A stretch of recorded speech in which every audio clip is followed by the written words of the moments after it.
they already know the liar that they're going to install and replace Jimmy Kimmel with.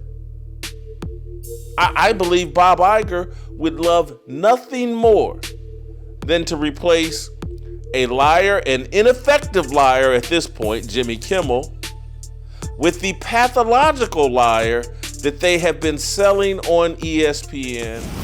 Let's play the clip of Jimmy Kimmel talking about the assassination of Charlie Kirk and how he tried to blame MAGA and Charlie Kirk's own supporters for his death. Let's play that clip. We hit some new lows over the weekend with the MAGA gang desperately trying to characterize this kid who murdered Charlie Kirk as anything other than one of them and doing everything they can to score political points from it. In between the finger pointing, there was grieving. On Friday, the White House flew the flags at half-staff, which got some criticism. But on a human level, you can see how hard the president is taking this. My condolences on the loss of your friend Charlie Kirk. May I ask, sir, personally, how are you holding up over the last day and a half, sir? I think very good. And by the way, right there, you see all the trucks? They've just started construction of the new ballroom for the White House, which is something they've been trying to get, as you know, for about 150 years. And it's going to be a beauty. Yes. Okay. He's at the fourth stage of grief, construction. Demolition, construction. This is not how an adult grieves the murder of someone he called a friend. This is how a 4-year-old mourns a goldfish, okay? So, Jimmy Kimmel, they're completely tone deaf and an idiot. Donald Trump, there's been 2 assassination attempts on his life. Charlie Kirk was just assassinated in the most brutal fashion we've seen since the Zapruder film and JFK. Charlie Kirk, that video of him is everywhere. The lack of self-awareness from Jimmy Kimmel and his staff of writers and whatever they put in that teleprompter is stupid, irresponsible, and it's another reason why there are a bunch of people, a bunch of conservatives, a bunch of people that consider themselves MAGA, a bunch of people that consider themselves evangelicals, a bunch of people that are totally sick of the one-sided discussion being had on public airwaves. This is stupid. And ABC and Disney should have to come out and say that, hey, we can't continue down this path. We are the divisive force. We're allowing our host to come out and throw tantrums and be completely tone deaf. And so there's that part of me that is like playing a chess match or a persuasion influence game with the left. It's like, man, when you fire Kimmel in the aftermath of these comments, it opens the door for Barack Obama and the left to say, see, you're no better than us.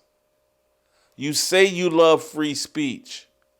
You say you're not cancel culture, but here you are celebrating the cancellation of Jimmy Kimmel. I get the feeling, I get the emotion. But there's also part of me that's like, what is television? It's a propaganda machine. There are lies, damned lies, and television. Lies, damn lies, and television, they all work like peanut butter and jelly. This is, what else is there to do on TV but lie? The person that replaces Jimmy Kimmel, if the show gets replaced, is going to be a liar. They may go into the endeavor thinking, hey, I'm going to be allowed to tell the truth. And then very quickly, when they slap the golden handcuffs on him or her at $15, $20 million a year, once those golden handcuffs come on, they will tell the lies. Or as I'm suggesting, or I suggested last night, they already know the liar that they're going to install and replace Jimmy Kimmel with. I believe Bob Iger would love nothing more than to replace a liar, an ineffective liar at this point, Jimmy Kimmel, with the pathological liar that they have been selling on ESPN and selling on now the sales job over the last year has been like, hey, let's move these lies and this pathological liar, Stephen A. Smith, let's let him go contaminate and cross-pollinate with conservative influencers. Let's let them help us sell the lies of Stephen A. Smith. And so that's why you've been seeing Stephen A. Smith on every conservative podcast there is, from Megyn Kelly to Bill O'Reilly to Clay Travis to who am I forget? Brandon Tatum. Who am I? Officer Tatum. Ben Shapiro. Everybody's been playing footsie with Stephen A. Smith. Everybody's been ignoring the fact when they have Stephen, you can have Stephen A. Smith on. He's got a following. He's a big deal on ESPN. But no one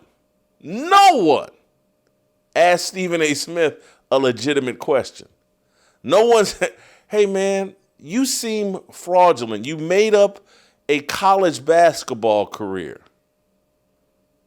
You wrote a book filled with every BLM lie to be told. You've pretended, I got pulled over after a Detroit Pistons game and locked up, and I had to call a female friend in Atlanta to bail me out because the 2 or 3 white people that were in my car, he doesn't even explain what they did after he allegedly got arrested. This is the most fraudulent man in media, and he everything. He's a racial idolater. He's a race baiter. He's a racial divider, and everybody just can't wait to sit down and tap into Stephen A. Smith's audience, which is really handing over part of their audience to Stephen A. Smith. And look, normally I'm not a fence sitter. Everybody knows that. But this is complicated. I understand the backlash. Charlie Kirk is in many, many ways conservative George Floyd. And people are like, man, I've just had enough, man. I can't, capitalism isn't going to fix this. I'm desperate. Donald Trump, you and the FCC and other political, you guys fix this. And that's how you move. Once you start adopting the tactics or reducing yourself to the tactics of the left and the Marxists, they've won. They've turned you into Marxists. They've made you adopt their tactics. They've won. It's last thing before I want to circle this back to Stephen A. Smith, because I want to transition into Steve Kim and TJ Moe joining the conversation. We'll talk about all this other stuff, but I want to put the Stephen A. Smith stuff back on the table. And so I want to play, I think this is SOT number 2. This is a compilation of Stephen A. Smith saying he wants to be a late night show host. And just Bob Iger runs ABC and Disney. Bob Iger has been allowing Stephen A. Smith to moonlight as a political commentator. Stephen A., I think, launched his Sirius XM radio show, his political show, his weekly political show today with Spencer Cox, the governor of Utah, Josh Shapiro, the governor of Pennsylvania, and Lindsey Graham, U.S. Senator. Stephen, an all-star lineup of politicians to go talk with this buffoon, this pathological lying buffoon. And Anyway, here's Stephen A. Smith saying he wants to replace, or he wants to be a late night talk show host. I have aspirations to do late night one day. Right. The Jimmy Kimmel, Jimmy Fallon's, Stephen Colbert's, Leno, Letterman, Arsenio Hall, and I want to be absolutely. I want to be in that lane someday. First of all, I am interested in doing late night. I would love to be the heir apparent to Jimmy Kimmel.